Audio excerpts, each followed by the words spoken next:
我啲 friend 啊，都好少去中山食乳鴿噶啦，個個都過晒江門，又大隻又爆汁，啲花款又多到你想點食都得。今日探嘅呢間店呢，係江門朋友話嘅當地乳鴿蒸嘅乳鴿豆。佢哋出名對啲乳鴿嚴格，每日7點鐘呢，就要叫佢哋起身風乾，準備上崗。識食啊真係唔同啲嘅，太多嘢揀啊！我幾老公都冇咁認真，所以一於從原味食到重口味，幫大家試下邊隻最好味。第一味，夏天最幸福嘅事莫過於開行冷氣，用冬瓜盅打邊爐。呢種冬瓜可能你哋啲後生都未見過啊，號稱始祖冬瓜。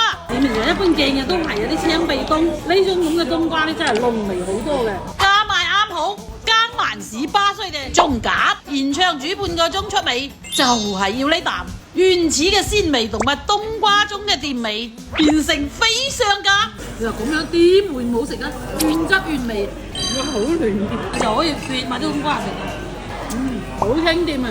好食啊，肥仔，呢種冬瓜真係好食嘅。唔好唔記得阿啖湯係蒸喎，呢啖湯啊夠晒味咯。你咪以為夏天食乳鴿啊好嗨口，其實咧加埋啲冬瓜落去食咧就拼和翻嘅，睇我哋食得我哋好舒服。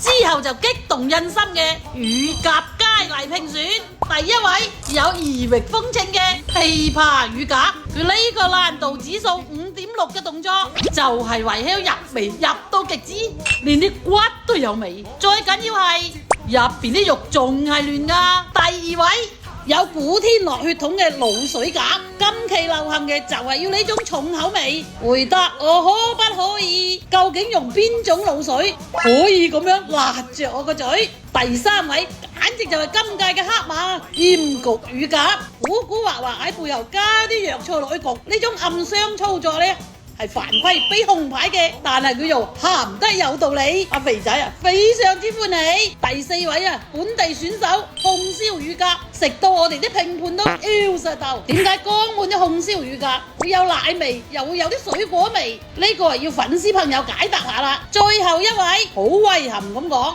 今次嘅比賽竟然混入咗汪偉傑呢個豬乳鴿嚟爭嗰啲火候，豬到水流流，嘥隻靚鴿唔合格。